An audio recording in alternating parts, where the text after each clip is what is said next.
시청자 여러분 안녕하세요. 여러분들의 계좌를 치료해주고 힐링해주는 프로그램 디톡스탁의 김지송입니다. 매일 저녁 8시 디톡스탁에서는 여러분들의 계좌를 건강하게 만들어드리는 시간을 갖고 있는데요.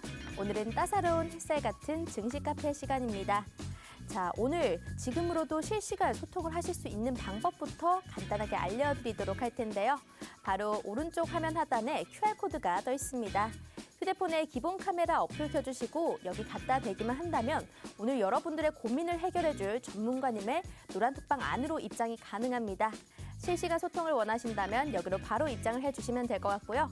그럼 화요일을 빛내줄 우리 전문가님 소개해드리도록 하겠습니다. 화요일마다 나오시는 우리 터줏대감 분이시죠. 바로 홍주원 대표님이십니다. 이분의 양력 간단하게 보도록 하겠습니다. 1조 원대 자산운용사 탑트레이더 출신의 OTT 바로 주식TV에서는 13만 구독자를 지니고 계시고요. 실전 투자 대회에서는 3년이나 연속 우승을 하신 실력이 아주 뛰어나신 분이십니다. 그리고 지금 같은 이런 장세 속에서 더욱 빛나는 단기와 스윙 위주의 종목 추천에 아주 탁월하신 분이시고요. 여러분들이 노란톡방 안으로 입장을 해주신다면 핵심 포인트 전략지까지 나눠드리도록 하겠습니다. 그럼 제가 방금 전에 단기와 스윙 위주로 아주 좋은 종목들만 발굴을 해주신다고 말씀을 드렸는데요. 그럼 그런 종목들 또 보도록 하겠습니다. 1월부터 급락장 계속 시작됐었죠. 3,000포인트 넘지도 못하고 오늘은 2,700포인트도 깨졌죠. 그런 와중에 1월 달에도 방산 관련된 거 퍼스텍으로 65%라는 수익을 보여주셨고요. 큐맥스 홀딩스 18%, 휴센텍 57%. 자, 밑에 나오는 이 세 종목도 주목을 해주셔야 됩니다. 바로 공략일이 2월 9일이고요. 여러분들이 이 종목들 차트를 쳐서 지금 보셔도 됩니다. 단 이틀 만에 그리고 하루 만에 급등이 나온 종목들이었습니다. 우리가 짧은 기간 동안 스윙을 통해서 이런 좀 좋은 수익을 맛볼 수 있게끔 종목을 선별을 해드렸어요. 신세계 같은 경우에는 7% 수익률, 그리고 토니모리는 6%, TJ미디어는 15%까지 보여주셨습니다. 자, 지금 시장에서 코로나는 엄청 심해지고 있지만 그래도 리오프닝주 주목을 해야 되거든요. 잘 모르는 사람들은 리오프닝주를 주목하지 않습니다. 하지만 우리는 지금 신세계 백화점 관련주, 또 토니모리 화장품 관련주, TJ미디어, 이 노래방 관련주, 리오프닝 관련주로 쏙쏙쏙 수익을 냈기 때문에 여러분들이 지금 이 시장에서 내가 좀 빨간불 계좌를 만들고 싶다 하시는 분들은 노란톡 입장을 해주신다면 시황 파악까지 정확히 하실 수가 있습니다. 자, 노란톡 그러면 입장하실 수 있는 방법도 알려드리도록 할 텐데요. 먼저 문자 메시지로 가능합니다. 문자 샵 3989번 눌러주시고요. 홍주원 세 글자만 보내주신다면 우리가 링크 하나 보내드리겠습니다.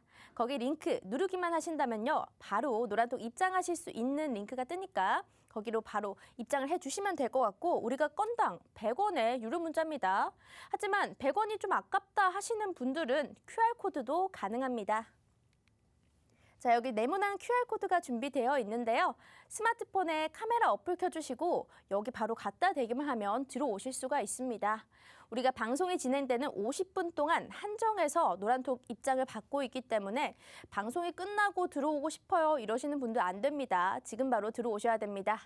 그러면 마지막으로 우리가 어떤 이슈를 준비했는지 또 보도록 하겠습니다. 첫 번째 이슈입니다. 코로나19가 오늘은 또 최다를 기록했죠. 5만 7천 명까지 일일 확진자가 나왔는데요. 그렇게 되면서 내달에는 36만 명까지 도달할 수 있겠다라는 전망도 나왔고 이렇게 되면 사실상 좀 포기에 가까운 오히려 그냥 독감처럼 관리를 하겠다. 엔데믹으로 가는 것이 아니냐라는 전망들 나오면서 지금 이런 이슈들을 보고 투자 포인트를 어디서 찾아야 될지 모르시는 분들을 위해 첫 번째 이슈로 준비를 해봤습니다. 두 번째 이슈입니다. 두 번째 이슈는 바로 러시아와 우크라이나의 지정학적 리스크가 아직 해소되지 않은 상황에서 현재는 또 물류 대란 우려가 나오면서 오늘 해운과 물류 쪽 조금 강세를 보여주는 느낌이었습니다. 그래서 물류랑 해운 쪽 우리가 이제 다시 눈을 돌려야 할 때인가 여쭤보도록 하고요.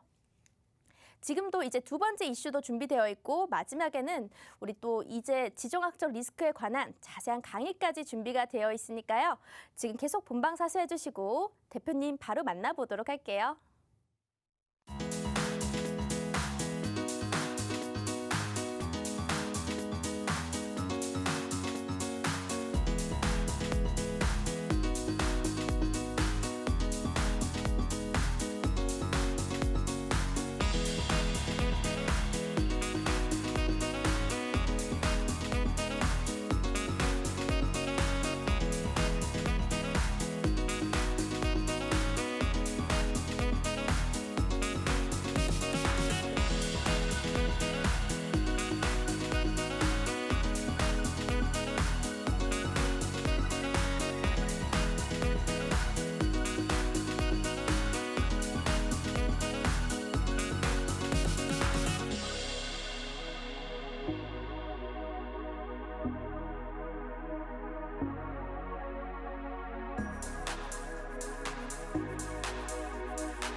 오늘도 여러분들의 마이너스 계좌를 플러스로 바꿔드릴 그분 모셔봤습니다. 홍 전 대표님 어서 오세요.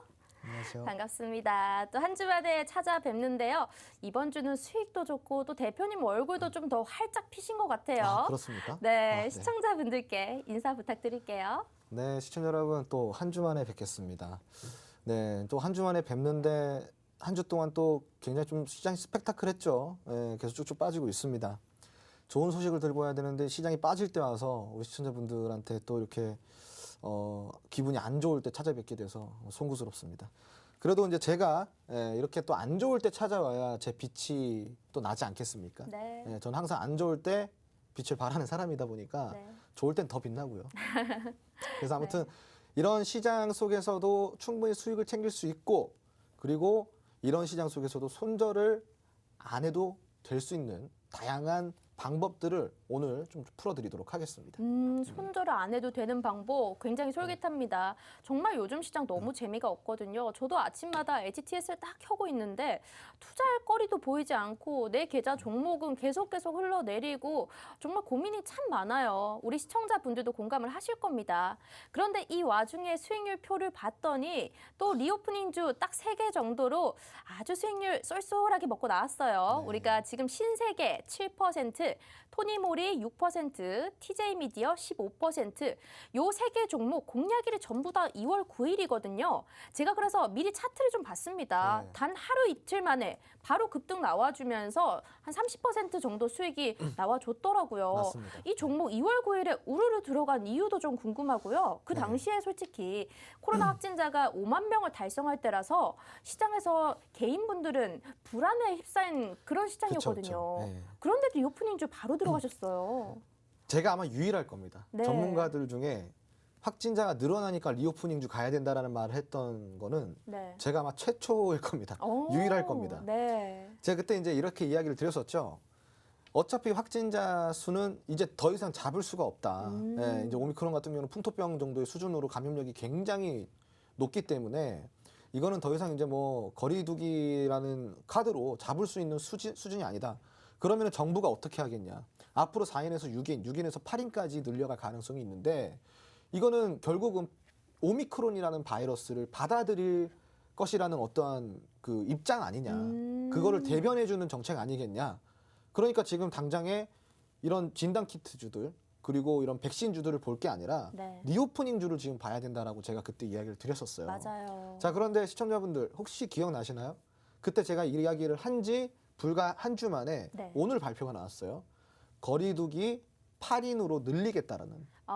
네, 정확하게 맞췄죠. 네. 그러니까 문제는 이거를 어떻게 해석하냐인 거예요. 사실은 리스크가요, 여러분. 시장에는 하루에도 수십 개 리스크가 발생이 됩니다. 우리가 모르고 있을 뿐이에요. 개별 악재까지 포함한다고 한다면 굉장히 많은 리스크가 있고요. 기대감은 또 어떻고요? 기대감도 시장에서 지속적으로 하루에 수십 개가 왔다 갔다 하고 있습니다. 자, 그런데 이거는 우리가 어떻게 해석하느냐에 따라서 기대감이 리스크가 될 수도 있고 리스크가 기대감이 될 수도 있는 거거든요. 맞겠네요. 예, 정확하게 해석을 해야지 네. 우리가 이런 공략이 가능하다라는 거죠. 예. 이렇게 여러분들 이런 종목들 사실 TJ미디어 여러분들 아실 겁니다. 뭐 노래방 관련주로 지금 최근에도 뭐 상한가 한번 간 적이 있는 종목인데 그래도 이슈에 딱 맞게끔 이런 소리가 이 코로나 확진자가 늘어났다는 소리인데도 그래도 리오프닝주 들어가서 우리는 수익 내고 나왔습니다. 그리고 사실 토니모리 같은 경우 화장품주 같은 경우에는 작년에도 대비해 보면요 굉장히 저조한 평가를 받고 있었던 종목이에요. 화장품주 언제 오를까 했는데 또 이렇게 수익을 내주셨네요. 그렇죠. 네, 신세계 토니모리 TJ미디어 이거 2월 9일에 우르르 들어갔다가 이틀 만에 수익을 냈습니다. 여러분들 지금 시장에서요 우리 홍주환 대표님만 주목을 해주신다면 시장 별로 어렵지 않습니다. 우리는 계속 울상을 짓고 있지만 홍주환 대표님의 노란톡방 안에서는 수익 인증들이 계속 올라오고 있거든요. 여러분들도 그런 인증 한번 해보셔야죠. 자, 노란톡 입장하실 수 있는 방법 알려드리도록 할게요. 노란톡은 문자 메신저로 먼저 입장 가능한데 문자 번호 부분에 샵 3989번 눌러주시고요. 홍주원 3글자만 보내주신다면 링크 하나 보내드릴게요. 5초만 기다렸다가 링크 타고 들어오시면 될 것 같고 여기 QR코드도 있습니다. 휴대폰의 기본 카메라 어플로 여기 갖다 대기만 한다면 지금 이제 화면에 보이는 실시간 노란톡 화면으로 들어오실 수가 있어요. 들어오셔서 여러분들이 궁금해하는 점들 여쭤보시면요. 이거 진짜로 정말 제가 방송에서도 여쭤보고 싶다면 제가 바로 물어볼 수도 있을 거고, 방송이 끝나고 시장에서 장중에 궁금한 점들이 있으시다면요. 여기서 속 시원하게 대답을 해 주실 겁니다. 정말 시장이 어렵다, 나 투자 좀 편하게 하고 싶다 하시는 분들은 바로 입장을 해주시면 될 것 같습니다.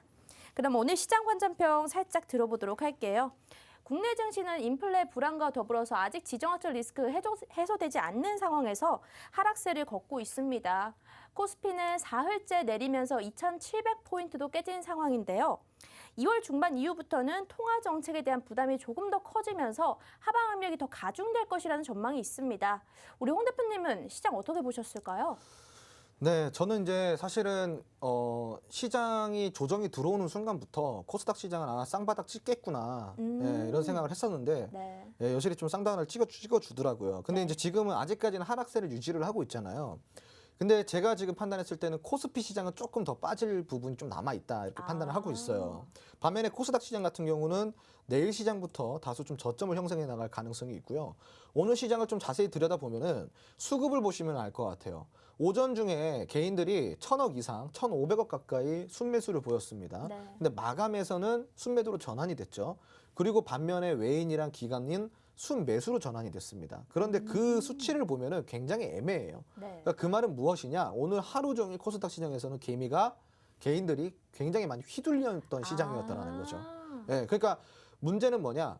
원하는 바로 개인의 매도 물량이 나왔다라는 거예요. 그게 이제 그 우리가 중심적으로 봐야 될 부분이고, 오늘은 이제 개인들이 매수해서 매도로 충분히 흔들렸다라는 거거든요. 매도가 나왔다라는 것은. 네. 그러니까 그렇게 흔들렸기 때문에 오늘부터 시장이 원하는 바를 어느 정도 이뤄냈다라고 좀 봐도 되겠죠.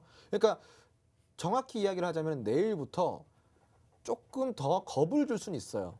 시장이 조금 더 겁을 줄 수는 있겠지만 적어도 진짜 무슨 뭐 2% 3%대까지 폭락이 나올 거냐, 전쟁이 터지지 않고서는 그렇게는 안 나옵니다. 네, 지금부터 저점을 잡아갈 가능성이 높고요. 네. 다만 코스피 시장은 아직까지는 조정폭이 좀 남아있다 좀 보시면 좋아요. 지금 오늘 종가 기준으로 2,676포인트인데 저는 이제 한 2,650포인트 그 아래까지 보고 있거든요. 2,650포인트? 네, 그 아래까지도 보고 그럼 있어서요. 2,500까지도 가능할까요? 아니요, 거기까지는 진짜 방금 이야기 드린 대로 전쟁이 터지지 않고서야 네. 그렇게까지는 안 빠질 것 같고, 네. 실질적으로 전쟁이 터진다고 하더라도 전쟁이 터진 그 당일에만 빠지지 연일 빠지진 않을 거예요. 왜 그러냐면은 전쟁이라는 게 어떻게 보면은 정말 큰 리스크잖아요. 네. 그런데 이게 참 아이러니하게도 어느 특정 국가에는 또 타 국가의 전쟁이 이익이 되기도 합니다. 맞아요. 그렇기 때문에 이거를 막 무조건 리스크라고 인식을 하기보다도 거기에서 또 이제 반발 매수세가 들어올 수도 있는 거고, 과거에 이제 이라크 때 미국이 이라크 침공을 했을 때를 기억해 보시면 알 거예요. 그때 2003년도 때 이라크 침공이 있었을 때 코스피 시장이 500포인트대까지 쭉 빠졌어요. 근데 침공 직전까지 빠졌단 말이에요. 네. 그런데 막상 전쟁이 시작하고 나니까 그때부터 반등이 나옵니다. 오, 그리고 의외네요. 이제 만 5년 동안 네. 대상승장을 이어갔어요. 오. 그러니까 그만큼 물론 그때랑 지금은 좀 시기적으로 다르고 또 이제 규모도 다르겠지만 네. 적어도 전쟁이라는 게 그렇게 막 시장을 전쟁 도중까지, 전쟁을 하는 상황까지, 그 상황에서도 시장을 끝까지 내려 꽂진 않는다라는 거죠. 그러면은 이러나 저러나 전쟁을 하든 하지 않던 이 리스크는 뭐예요? 드러나는 순간 끝난다라는 거죠. 그렇기 때문에 너무 폭락까지는 조금 과한 걱정이라고 좀 보고 있고요. 네. 다소 좀 조정이 들어올 수는 있지만 요 정도 수준일 겁니다. 요 정도 수준. 이 정도 수준일 거다. 네.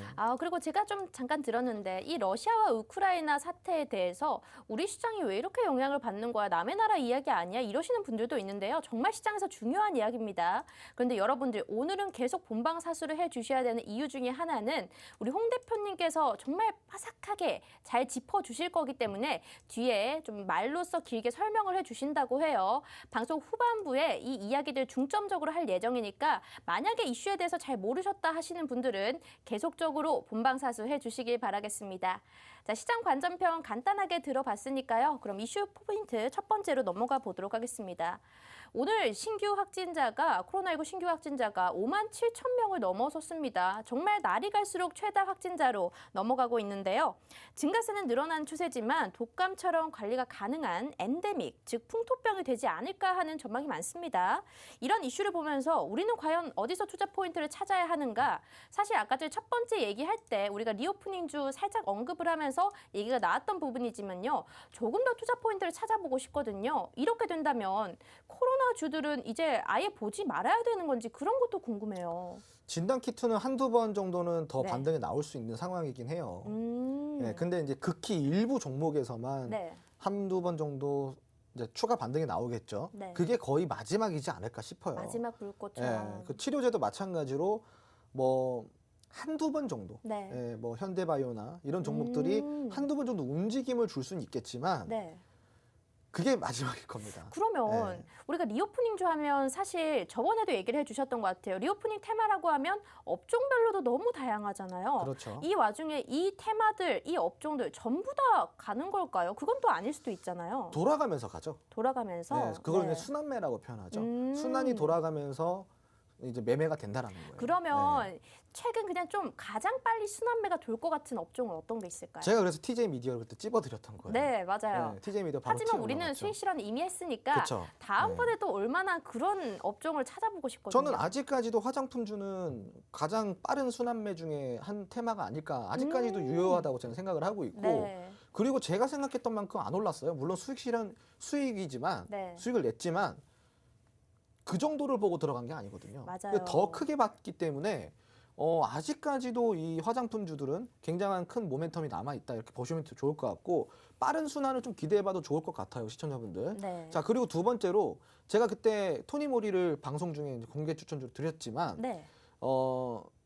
그때 이제 라이브 방송을 했어요, 무료 라이브 방송. 아, 노란톡방 안에서만 링크가 제공되는 거요? 그렇죠. 네. 이 노란톡 안에서 제가 이제 이 방송이 끝나면 항상 라이브 방송 진행을 해주고 있거든요. 네. 그때 이제 이 토니모리가 너무나도 좀 불안하다라고 한다면은 조금 더 큰 아모레퍼시픽 공략해라. 아. 제가 아모레퍼시픽까지 드렸었습니다. 네. 그래서 아모레퍼시픽도 좋은 흐름 보여주고 있죠. 자, 아무튼 아까 이제 우리 앵커님이 그런 말씀하셨잖아요. 토니모리가 좀 다소 네.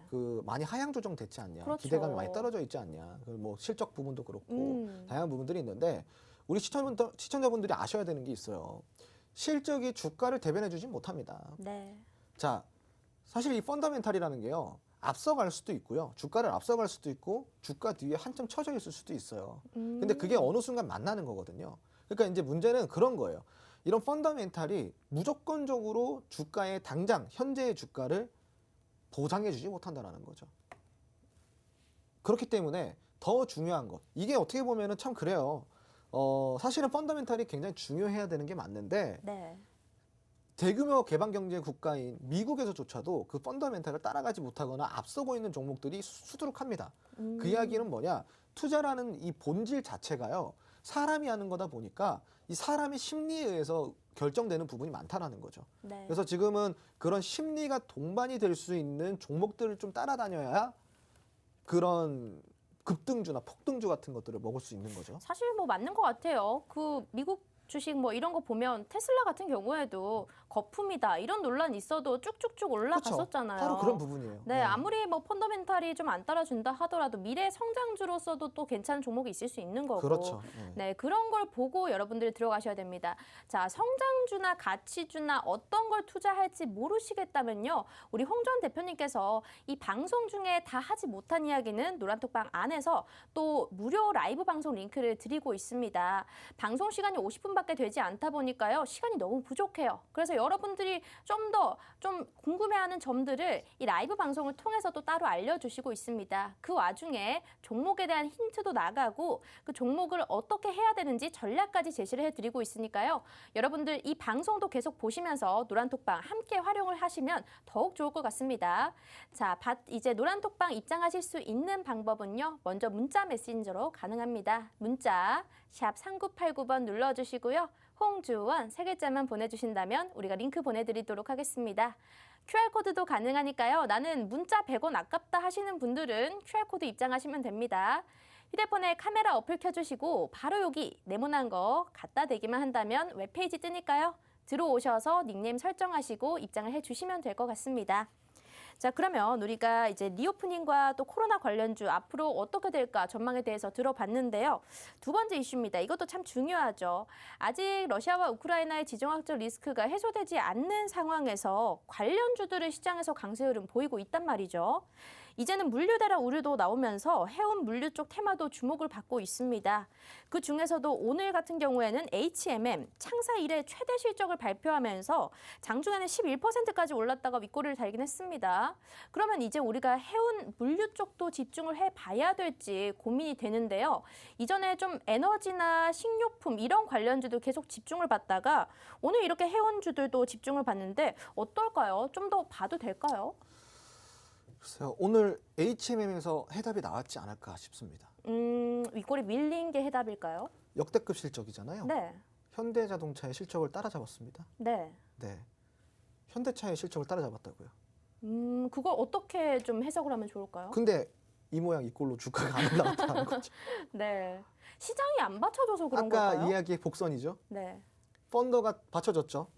펀더가 올라왔어요. 그런데도 주가를 지켜내지 못했네요. 그렇죠. 네. 왜 그럴까요? 뭘까요? 자, 2020년도부터 2021년도까지 HMM이 만들어냈던 주가는 그럼 펀더가 동반이 돼서 주가가 오른 걸까요? 아니죠. 펀더가 동반이 될 것을 예상을 하고 주가가 오른 거겠죠. 맞아요. 그러면은 이미 그럼 선반영이 됐기 많이 됐죠. 때문에. 네. 네. 근데 이제 지금 그만큼의 선반영이 됐는데 지금부터 움직여 준다라는 것은 조금 무리가 있고요. 네. 이 정도의 실적이 나올 것을 미리 예상을 했기 때문에 그런 주가가 미리 선반영이 된 거라고 좀 보시면 좋아요. 네. 그러니까 지금부터 네. 시세를 조금 더 키워갈 수는 있어요. 예를 들어 가지고 HMM 같은 경우는 지금 차트를 보시면은 네, 사실 이거 엄청난 호재거든요. 네. 현대자동차의 국내 최대 기업이죠. 네. 네. 현대자동차의 실적을 따라잡았는데 이 정도의 흐름이다. 그러면은 이거는 이제 답이 나온 거고요. 우선은 지금 이런 흐름으로 간다라고 한다면 최대 봤을 때 지금 35,000원까지는 주가가 어느 정도는 회복을 해줄 수가 있어요. 그런데 지금 보시다시피 이미 단기 이평, 중기 이평 다 넘어갔고요. 그리고 저점은 계속 깨지고 있는 상황입니다. 한마디로 추세적으로 좀 꺾여 있다 이렇게 보시면 좋겠죠. 그래서 반등이 나오더라도 이 한계치가 있는 거예요. 지금 35,000원 정도의 저는 이 주가를 보고 있는데 네. 이때 35,000원에서 36,000원을 넘어가는 이 구간을 잘만 넘긴다고 한다면 쌍봉까지도 기대해봐도 돼요. 5만 원대 이 네. 쌍봉까지도 기대해봐도 되는데 아마 여기를 넘기지 못할 거예요. 네, 그렇기 때문에 HMM을 조금 더 큰 수익을 바라보고 과거의 어떠한 그런 주가의 움직임 때문에 이 기억 지금 좋잖아요. 네. 사람들은 좋은 것만 기억하거든요. 맞아요. 저 사실 이 종목 기억나거든요. 네. 이 종목이 홍 전 대표님께서 주라벨을 하실 때 네, 맞아요. 또 수익 실현을 하면서 이전에 미리 드렸던 종목이고 네, 그 네, 사이에 맞아요. 뭐 얼만큼 올랐는지 몇백 %의 수익까지 이제 그 사이에 단기간에 달성했고 그렇죠. 얘기를 해주셨던 맞아요, 종목이잖아요. 맞아요. 네. 그런데 이 종목도 그 당시에 얘기를 해주셨어요. 이게 뭐 펀더멘탈만 보고 투자를 할 거냐? 그거 아니다. 그때 짚어주셨던 종목이라서 참 인상이 깊은데 이거는 지금 35,000원을 넘기긴 힘들 거라고 보시는 거죠? 그렇죠. 너무 지금 추세도 꺾여 있고 네. 반영이 돼도 너무 많이 반영이 됐어요. 아. 그러니까 이제 근데 사람들은 네. 투자자들은 그런 거를 생각을 못 하고 과거에 1000% 올랐다, 2000% 올랐다, 3000% 올랐다. 와, 그러면은 그게 벌써 뇌리에 각인이 돼 버리는 거예요. 또 다시 오를 것 같거든요. 그렇죠. 그 뭐 다 그래요. 셀트리온 물려 계신 분들 그래서 물린 거고요. 맞아요. 신푼제약 물려 계신 분들 그래서 물려 계신 거예요.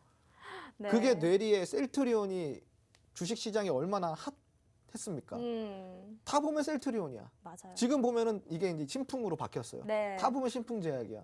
그러니까 이제 이런 자극적으로 팍팍팍 치고 올라갔던 종목들이 뇌리에 각인이 되다 보니까 또 그렇게 올라갈 줄 알고 무턱대고 투자를 하는 거예요. 포지션을 잘못 잡는 거죠. 마찬가지예요. 지금 HMM도 지금 오늘 실적 발표 나왔을 때 따라 들어가신 분들 아마 수두룩하실 겁니다. 많죠. 엄청 많을 거예요. 네. 자, 근데 문제는 그러면 안 된다라는 거예요. 미리 분석이 많이 들어가야 되는 거고요. 주가가 왜 올랐는지 과거에 그 오른 거 이상만큼의 모멘텀이나 펀더나 혹은 밸류가 동반이 되는지 이런 것들을 두루루 체크한 다음에 들어가야죠. 그러니까 지금은 물류가 이렇게 핫할 수 있는 이유는 딱 한 가지예요. 팬데믹이라는 코로나라는 이 특수성 때문에 네. 이 사태까지 온 거지. 만약에 위드 코로나까지 간다고 한다면은 HMM이라는 종목이 두 번 다시 그 정도의 매출을 달성할 수 있을까요? 좀 힘들겠네요. 그렇죠. 그렇게 받아들이셔야 돼요. 그러니까 이제 두 번 다시 그 정도의 호황은 이 코로나만큼의 팬데믹이 오지 않는 이상, 좀비 세상이 되지 않는 이상은 네. 그렇게 될 일이 없어요. 아, 그러면 네. 사실 HMM은 역대 최대 실적이지만 다른 해운주들 같은 경우에도 전반적으로 우리가 미리 선반영된 주가잖아요. 네. 그럼 전체적으로 다 보면 좀 안 좋을까요? 아니요, 그건 아니에요. 또 또 그러니까 괜찮은 종목이 있어요? 뭐 페노션 같은 경우는 네. 다소 이 HMM에 비하면 애기 정도 수준으로 상승이 됐단 말이에요. 네, 그러니까 오히려 지금 보시면은 네. 자 HMM 차트 지금 보시는 게 페노션 차트고요. 자 지금 이게 HMM 차트예요. 딱 봐도 반등폭부터가 달라요. 저가에서 올라오는 반등폭을 보세요. 페노션이 저가에서 올라오는 이 반등폭을 보면요. 벌써 지금 이 4,000원에서 지금 5,900원까지 올라왔잖아요. 네. 이게 지금 30% 구간이에요. 어, 근데 HMM 같은 경우는 저점 구간에서 지금 여기서 반등 나왔습니다. 네. 예. 이 정도밖에 안 나왔어요. 너무 부진해요. 예. 그러니까 딱 봐도 그게 티가 나잖아요. 지금. 네. 그러니까 오히려 HMM보다는 내가 해운주나 물류주 이런 좀 관심 있다 그러면은 이런 페노션 같은 종목이 더 낫다. 예. 그래서 만약에 저는 뭐 추천을 안 드리지만 네. 오히려 다른 테마를 보시라고 좀 추천을 드리고 싶지만 그럼에도 보고 싶다 그러면 HMM보다는 저는 페노션을 좀 보셨으면 좋겠다. 해운주 중에서는 그나마 페노션이 조금 더 괜찮겠다라는 의견 주셨고요. 그러면 우리가 아직까지 이 지정학적 리스크가 해소되진 않았는데요. 식료품이나 아니면 원유 관련된 이런 에너지 관련된 관련주들은 어떻게 보면 좋을까요? 조금 더 추가적으로 봐도 될까요? 리스크가 해소되기 전까지는? 이 에너지 같은 경우는요. 네. 이따가 우크라이나 이 관련돼 가지고 제가 조금 강의를 해드리고 있잖아요. 네. 여기에 다 모든 해답이 들어 있습니다. 아, 그래요? 네. 이것만 들으면 다 알 수가 있을까요? 다 알 수 있어요. 아, 알겠습니다. 여러분들 지금 계속 보셔야 됩니다. 이 방송 이슈 포인트 2개까지 마쳤는데요. 우리 홍주원 대표님께서 또 여러분들을 위해서 이슈에 대한 좀 자세한 설명을 해주시려고 들고 오셨다고 합니다. 자, 만약에 오늘 이제 이슈에 대해서 조금 더 궁금한 점이 생긴다. 나는 다른 종목들도 내가 수익 볼 수 있는 좋은 종목 하나 선물로 받고 싶다 하시는 분들은 노란톡에 들어오시면요. 강의도 들으면서 또 주식에 대한 기초 교육도 받으실 수 있고요. 종목에 대한 힌트까지 전부 다 이 종합 선물 세트로 받아보실 수가 있습니다. 자, 여러분들 노란톡 입장하실 수 있는 방법 알려드리도록 하겠습니다. 먼저 문자 메신저로 가능한데요. 문자 샵 3989번 눌러주시고 홍주원 세 글자만 또박또박 입력해서 보내주시면 될 것 같습니다. 그리고 QR코드도 준비가 되어 있는데요. 화면에 네모난 QR코드 하나 보이실 겁니다. 휴대폰에 기본 카메라 어플 켜주시고 여기 갖다 대기만 한다면 바로 입장 가능하고요. 지금 노란톡 화면 보니까 어떤 분들이 많이 들어오셨다 이런 화면들 보이고 계시죠? 지금 방송을 보시는 여러분들이 직접 들어오신 거고요. 실시간 화면입니다. 실시간으로 소통할 수 있는 방법은 우리 노란톡을 활용하셔야 된다는 점 꼭 참고 부탁드리고요. 자세한 교육들이 궁금하다 하신다면 입장을 해주시면 될 것 같습니다. 자, 그러면 이제 대표님 너무 궁금해요. 이 관련주들도 총 정리가 되어 있다고 하는데 네. 이슈 한번 설명을 해주시죠. 네, 사실 이제 관련주는 앞으로 네. 우리가 봐야 될 거는 딱 정해져 있어요. 리오프닝만 보시면 됩니다. 일단은 네.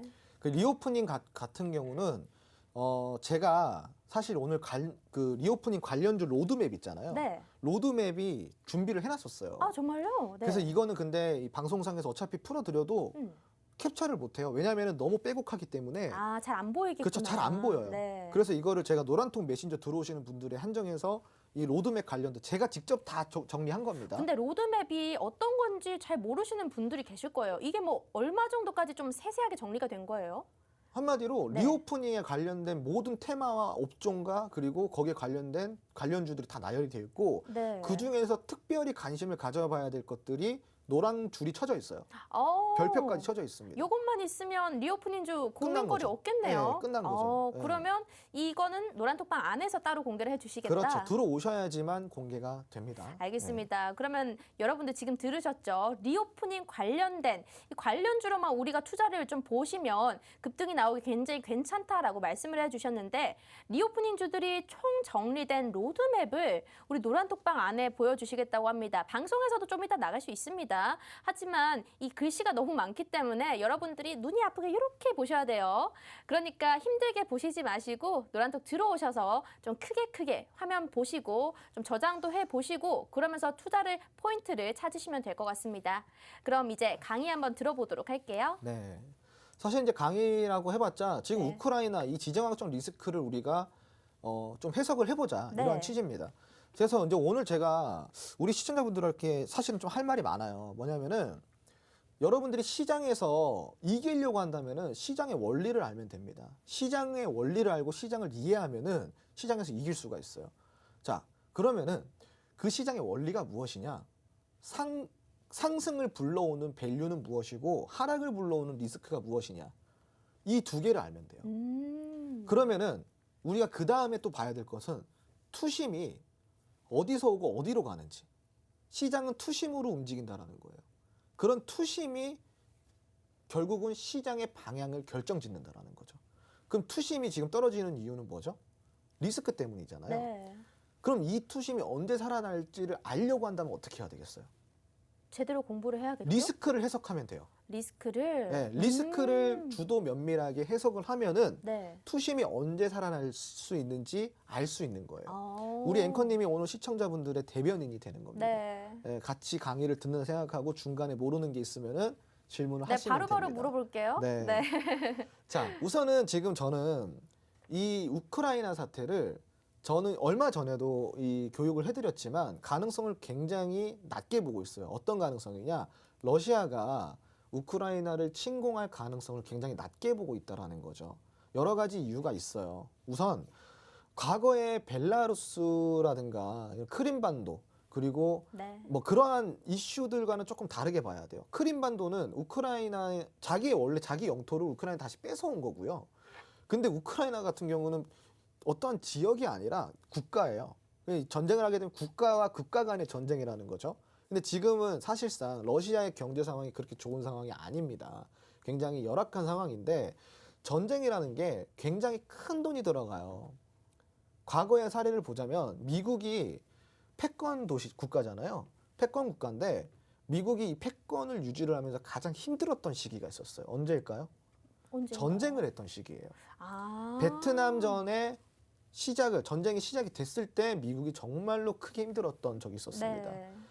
그러니까 이제 그 당시에 전 세계의 금을 미국이 80% 정도로 갖고 있었어요. 그래서 패권 국가의 지위를 이용을 하고 있었는데 문제는 이 베트남전에 투입된 군 병력만 50만이에요. 50만. 근데 지금 러시아군이 주둔하고 있는 게 몇 만이죠?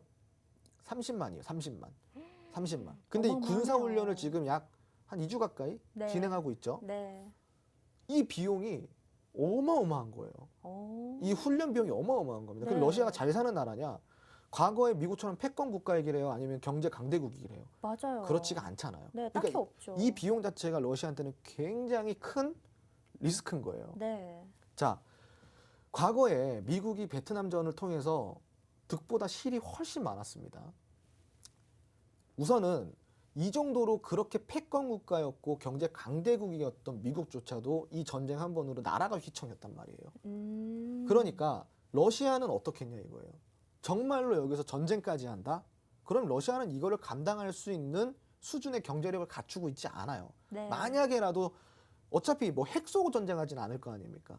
어차피 이제 뭐 육지전이겠죠. 네. 그러면은 여기에 대해서 장기전으로 갈 때 과연 그 엄청난 피해를 어떻게 감당할 맞아요. 것인가? 장기전 가면 너무 부담이 크겠는데요. 네, 엄청 크죠. 자, 그리고 이게 첫 번째 이유인데 우선은 그렇게 하는 순간 국제적으로 고립이 됩니다. 러시아는. 고립이 된다는 게 뭐냐면 무역과 수출이 다 막힌다는 거예요. 무역 제재가 들어가, 경제 보복이 들어가는데 러시아가 여기서 경제도 어려운 상황에서 경제 보복까지 맞아버리면은 우선 첫 번째로 돌파구가 없어요. 회복을 시킬 수가 없는 거예요. 그럼 과거에 크림반도 사건 때는 어떻게 해결을 했냐? 중국 무역에 의탁을 했단 말이에요. 무슨 중개 무역이에요. 그걸 보고. 네. 예, 내가 무역을 못하니까 중국에 중개 무역을 의뢰해서 대신 무역을 하게 되는. 근데 지금은 어떤 상황이에요? 중국이 베이징 올림픽을 하고 있잖아요. 근데 올림픽을 할 때 러시아가 전쟁을 해버리면 어떻게 될까요? 중국 입장에서는 굉장히 기분이 나쁠 수 있어요.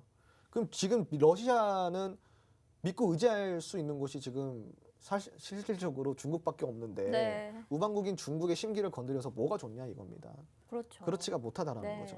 그러니까 지금 제가 봤을 때는 이런 상황 자체가 전쟁을 정말로 하려고 하는 것은 아니에요. 그냥 좀 보여주기식이 큰가요? 예, 그렇죠. 굉장히 크다고 봐야 되는 거고 러시아가 원하는 것은 전쟁이 아니라 그리고 네. 또 일부에서는 이렇게 얘기를 합니다. 러시아 그 우크라이나의 나토군 가입을 나토 가입을 막기 위해서다라고 네. 하는데 이게 조금 틀린 말인 게 뭐냐면은 러시아는 애당초 나토국에 가입할 수 있는 조건이 충족되지가 못해요. 경제 수준도 그렇고요. 그 조건이 충족이 돼야 나토에 가입을 할 수 있는데 아직 가입을 할 수준은 안 됩니다. 그러니까 나토도 사실 가입을 시키려고 했으면 진작에 시켰겠죠. 나토도 가입에 대한 조건이 있는 거예요. 우리가 왜 등업 조건이 있듯이 네. 네, 그 조건이 충족이 돼야 되는데 우크라이나 같은 경우 아직까지 충족이 안 돼요. 그리고 당장 나토에 가입할 수도 없다라는 거죠. 그러면 러시아가 원하는 게 뭐냐? 바로 가스관이에요. 가스관. 가스관이 지금 이 우크라이나를 통해서 연결이 되어 있잖아요. 네. 그러니까 이 우크라이나 통행료를 우크라이나 지급을 하고 있습니다. 아. 연간 막대한 통행료를 지급을 하고 있는데 네. 여기에 대한 지휘권을 다 가지고 오려고 하는 의도가 굉장히 크죠. 그러니까 지금 이 사실은 가스관에서 얻을 게 많다라고 판단을 한 어떠한 러시아의 보여주기식이라고 좀 보면 좋은데 네. 문제는 이거를 미국도 알고 있고 다 알고 있어요. 러시아도 이 가스관을 내놔라. 이거 우리가 전체 지휘권 가지고 가겠다. 예, 이렇게 사실은 돌려 말했는데 네. 이걸 지금 미국이 막고 있는 거거든요. 예, 근데 미국이 지금 바이든 대통령이 얼마 전에 나와서 내일이죠. 16일 날 침공을 하겠다. 네. 침공을 한다라고 밝혀버렸어요. 러시아가 우크라이나 침공을 한다라고. 네. 근데 반면에 또 러시아는 푸틴은 모르세. 뭔 소리냐. 네. 우리 전쟁할 의사가 없다 이러고 있다는 거죠. 네. 그래서 과연 그럼 미국이 왜 이렇게까지 움직일까요? 미국에서 얻는 득이 있으니까 그런 거 아닐까요? 바로 정답이에요. 네. 이거는 미국이 설계해 놓은 판이라는 거죠. 그렇죠. 네, 네. 굉장히 미국이 설계를 탄탄하게 해놨는데 우선은 미국 같은 경우는 우크라이나한테 야 니들 그냥 뭐 가스관 그거 넘겨주고 여기서 마무리해 하면은 우크라이나 입장에서는 그냥 그렇게 시키면 시키는 대로 할 거예요. 네. 예, 일단은 자국이 먼저기 때문에 음. 지금 이 안보가 먼저기 때문에 그렇게 할 거란 말이에요. 근데 미국이 전혀 우크라이나한테 그런 지시를 내리지 않고 있어요. 오히려 자국민 또 나와라 하고. 그렇죠. 긴장감만 고조시키고 네. 있단 말이에요. 그럼 이럴 때마다 뭐가 올라가죠? 에너지 관련. 에너지가 올라가요. 그 중에서 뭐가 올라가요? 유가가 유가가 올라가요. 이제 곧 100달러가. 그렇죠. 네. 미국은 겉으로는 달러가 강세이길 바라지만 속으로는 약세이길 바라는 국가예요. 네. 달러가 약세면 어떻게 될까요, 시청자분들? 달러가 약세면 수출이 잘 돼요. 달러가 싸니까. 그죠? 달러가 싸니까 수출을 잘할 수 있어요. 미국 입장에서. 네. 경제를 많이 이끌어갈 수 있죠. 그리고 지금 양적 완화, 재정정책, 통화정책 하면서 엄청나게 피곤한 상황이잖아요. 달러 가치가 많이 하락을 했단 말이에요. 그러면서 금이 어떻게 됐어요? 천정무지로 올라갔잖아요. 지금은 금이 다시 꺾이는 추세입니다. 네. 근데 꺾이면은 기본적으로 달러가 올라와야 되잖아요. 그렇죠? 맞아요. 근데 달러도 같이 꺾여요. 오. 왜 그럴까요? 바로 유가 때문에 그런 거예요. 유가가 너무 올라가서. 네, 오. 유가 때문에 달러가 꺾이는 거예요. 네. 금이 꺾였으면 달러가 올라와야 되는데 금이 꺾이고 나서도 그 달러가 같이 꺾여 버리는 거예요. 이건 좀 궁금했는데 좀 네. 잘 알게 됐네요. 그러니까 유가가 다시 그거는 이유는 유가예요. 네. 그럼 미국 입장에서는 죽는 소리 하죠. 네. 죽겠다 그러는데 속으로는 웃고 있을 겁니다. 유가가 올라야 달러의 가치가 보존이 됩니다. 그래서 미국은 과거부터 달러의 가치가 불안하고 흔들릴 때마다 유가를 건드렸단 말이에요. 네. 감산을 하고 때에 따라서 증산도 하고 이 유가를 이용해서 달러의 가치를 보존하거나 그랬었단 말이에요. 과거에 왜 아까 제가 베트남전 이야기했잖아요. 네. 이때 미국이 이 전쟁 자금을 만들려고 1960년대 그때예요. 예, 그때 이제 엄청나게 돈을 찍어냈어요. 달러를 계속 찍어내 통화를 발행했다라는 거예요. 근데 이때 프랑스가 눈치를 챘어요. 어떤 눈치를 챘냐? 야, 쟤들 미국이 너무 돈 많이 펑펑 쓰는 것 같지 않냐? 이상한데? 이거 지금 달러 위험할 것 같은데? 눈치를 챈 거죠. 네. 그리고 프랑스가 이제 미국한테 자기들 있는 달러를 다 가져가서 이거 금으로 바꿔줘로 시전한 거예요. 그러니까 미국이 프랑스는 바꿔줬는데 문제는 최우방국이었던 영국도 이거 심상치가 않은 거지. 그러니까 달러를 다 모아가지고 미국한테 갖다 주고 금으로 바꿔달라고 그랬는데 이 수치가 미국이 보유하고 있는 전체 금의 30% 이상이에요. 그러니까 이걸 어떻게 바꿔줘요? 네. 못 바꿔주죠. 네. 그때 이제 그 71년도에 1971년도에 미국의 닉슨 대통령이 전 세계 중계 방송을 합니다. 못 바꿔준다. 그럼 가져오지 마. 달러 가져와도 못 바꿔주니까 가져오지 마. 네. 지금 미국이 우선이다. 미국을 살려야 된다. 니들 달러 가져와도 금 못 바꿔주니까 가져오지 마라. 그러니까 전 세계 입장에서는 글로벌 입장에서는 배신이죠. 그렇죠. 그렇게 정의로운 척하던 미국이 깡패 짓거리를 하고 있잖아요. 이 깡패나 다름없는 거잖아요. 네. 그렇잖아요. 그러니까 이제 문제는 거기서부터 시작이 됐는데 그때 이제 달러가 패권의 가치 한마디로 그 이 가치를 잃어버린 거예요.